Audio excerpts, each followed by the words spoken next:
All right, I am going to be reading Number the Stars by Lois Lowry, and we're going to be reading chapter 10, which is called Let Us Open the Casket.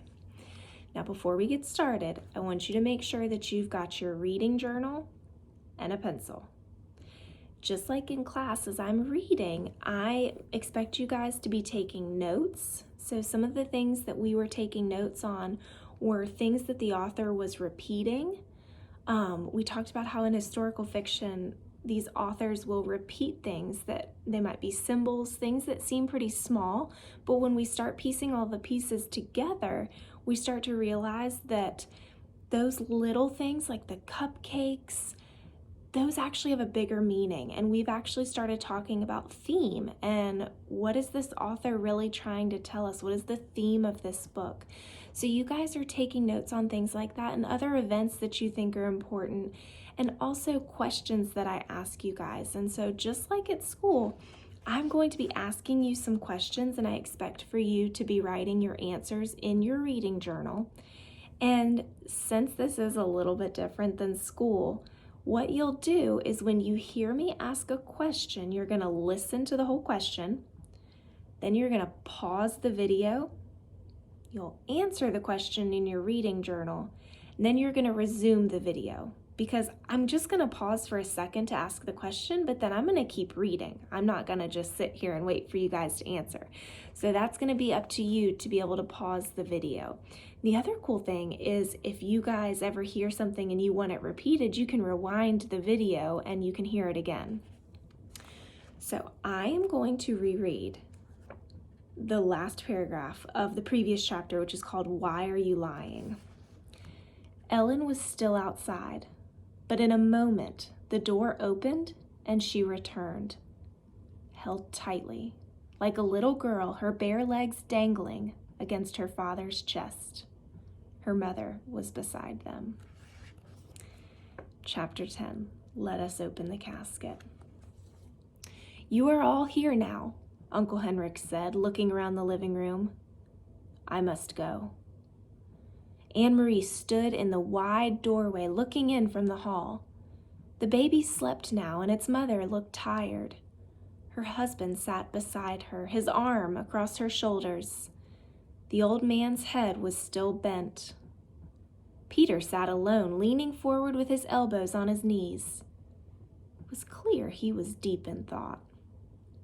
On the sofa, Ellen sat between her parents, one hand clasped tightly in her mother's. She looked up at Anne-Marie, but didn't smile. So right here, I want you to think about, why is Ellen not smiling? Because as a reader, I'm a little confused here. I would think she would be so ecstatic that her parents are here. We talked about how she probably felt that she didn't know where her parents were, and now they're back and she's sitting right there on the sofa with them. Why do you think that Ellen is not smiling back at Anne-Marie? And so I want you to answer that question, and I want you to use some text evidence to support your answer. Anne-Marie felt a surge of sadness. The bond of their friendship had not broken, but it was as if Ellen had moved now into a different world, the world of her own family and whatever lay ahead for them. The elderly bearded man looked up suddenly as Uncle Henrik prepared to go. God keep you safe, he said in a firm but quiet voice. Henrik nodded. God keep us all safe, he replied. Then he turned and left the room. A moment later, Anne-Marie heard him leave the house. Mama brought the teapot from the kitchen and a tray of cups. Anne-Marie helped her pass the cups around. No one spoke. Anne-Marie, Mama whispered to her in the hall. You may go to bed now if you want to. It is very late. Anne-Marie shook her head, but she was tired. She could see that Ellen was too. Her friend's head was leaning on her mother's shoulder and her eyes closed now and then.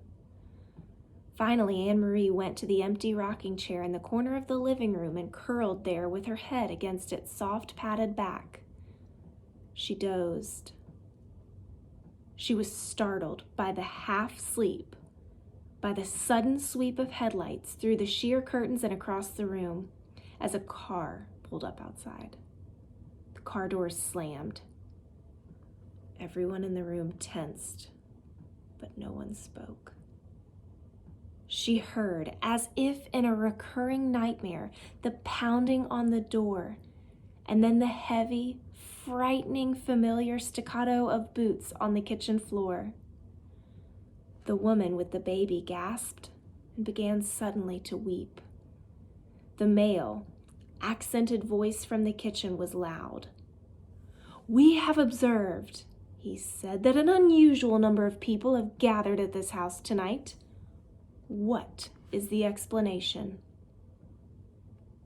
"There has been a death," Mama's voice replied calmly. "It is always our custom to gather and pay our respects when a family member dies. I am sure you are familiar with our customs." One of the officers pushed Mama ahead of him from the kitchen and entered the living room. There were others behind him. They filled the wide doorway. As always, their boots gleamed. I'm just noticing that's the second time that Lois Lowry has repeated boots in this chapter, and we know that this is something that Anne-Marie keeps noticing is the boots of the soldiers.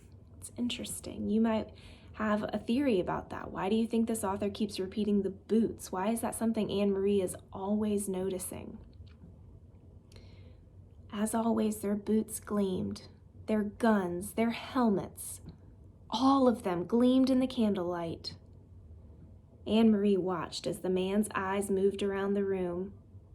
He looked for a long time at the casket. Then he moved his gaze, focusing on each person in turn.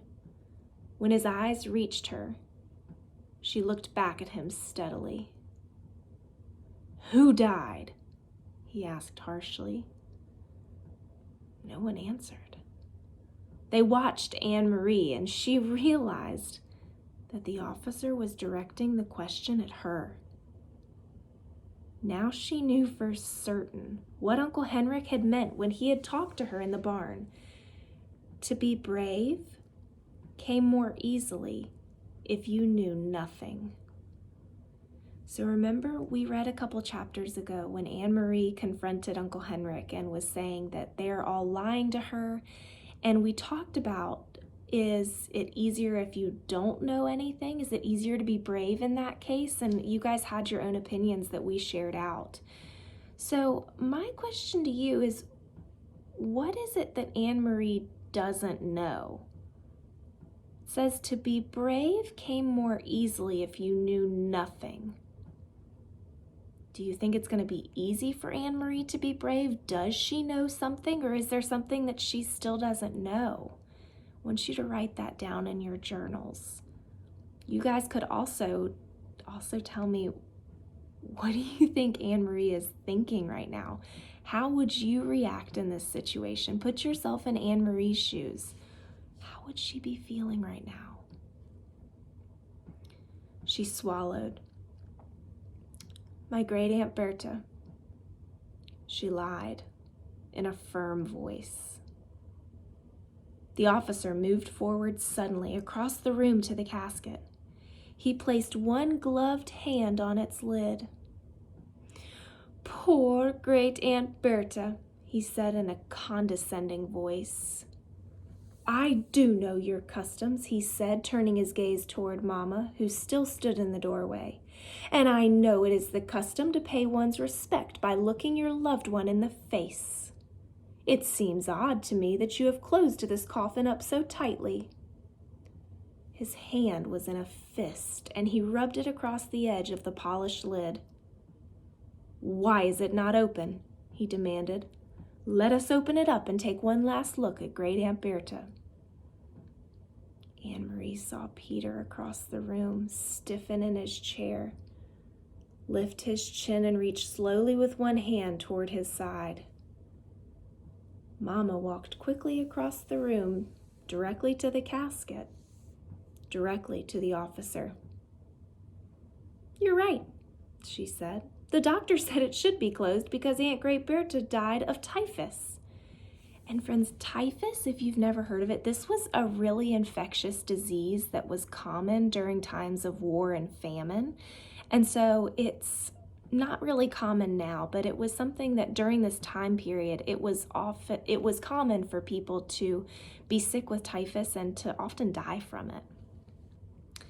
So she died of typhus. And he said that there was a chance the germs would still be in there, would still be dangerous.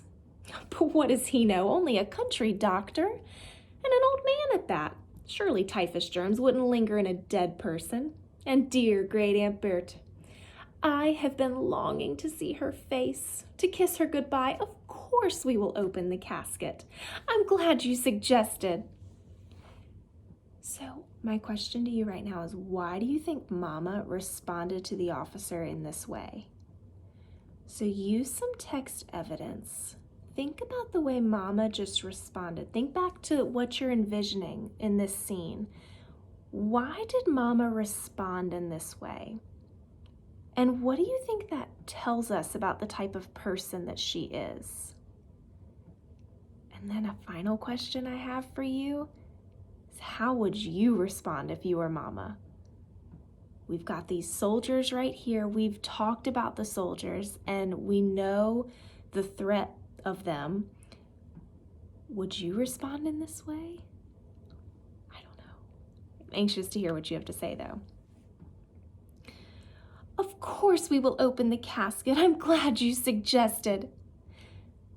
With a swift motion, the Nazi officer slapped Mama across her face. She staggered backward and a white mark on her cheek darkened. "You foolish woman," he spat. "To think we have any interest in seeing the body of your deceased aunt." "Open it after we leave," he said. With one gloved thumb, he pressed a candle flame into darkness. The hot wax spattered the table. "Put all these candles out," he said, "or pull the curtains." Then he strode to the doorway and left the room. Motionless, silent, one hand to her cheek, Mama listened. They all listened as the uniformed men left the house. In a moment, they heard the car doors, the sound of its engine, and finally, they heard it drive away. "Mama!" Anne-Marie cried. Her mother shook her head quickly and glanced at the open window covered only by the sheer curtain. Anne-Marie understood. There might still be soldiers outside, watching, listening. Peter stood and drew the dark curtain across the windows. He relit the extinguished candle. Then he reached for the old Bible that had always been there on the mantel. He opened it quickly and said, "I will read a psalm." His eyes turned to the page he had opened at random, and he began to read in a strong voice. "Oh, praise the Lord, how good it is to sing psalms to our God. How pleasant to praise him. The Lord is rebuilding Jerusalem. He gathers in the scattered sons of Israel. It is he who heals the broken in spirit and binds up their wounds. He who numbers the stars one by one." Mama sat down and listened. Gradually, they each began to relax. Anne-Marie could see the old man across the room, moving his lips as Peter read. He knew the ancient psalm by heart. Anne-Marie didn't. The words were unfamiliar to her, and she tried to listen, tried to understand, tried to forget the war and the Nazis, tried not to cry, tried to be brave. The night breeze moved the dark curtains at the open windows. Outside, she knew the sky was speckled with stars. How could anyone number them one by one, as the psalm said? There were too many. The sky was too big. Ellen had said that her mother was frightened of the ocean, that it was too cold and too big. Well, the sky was too, thought Anne-Marie. The whole world was too cold, too big, and too cruel. Peter read on in his firm voice, though it was clear he was tired. The long minutes passed. They seemed hours. Finally, still reading, he moved quietly to the window. He closed the Bible and listened to the quiet night. Then he looked around the room. "Now," he said, "it is time." First he closed the windows. Then he went to the casket and opened the lid. So I want you to respond in your journals. What do you think is inside? I don't know. You guys had some theories at the end of the last chapter when we talked about what might be inside the casket. But now they are about to open the casket. I want you to think, using all the text evidence that we have, what do you think might be inside? And actually, I hate to leave you on another cliffhanger, but that is the end of the chapter. So you will just have to wait until the next chapter to see what's inside.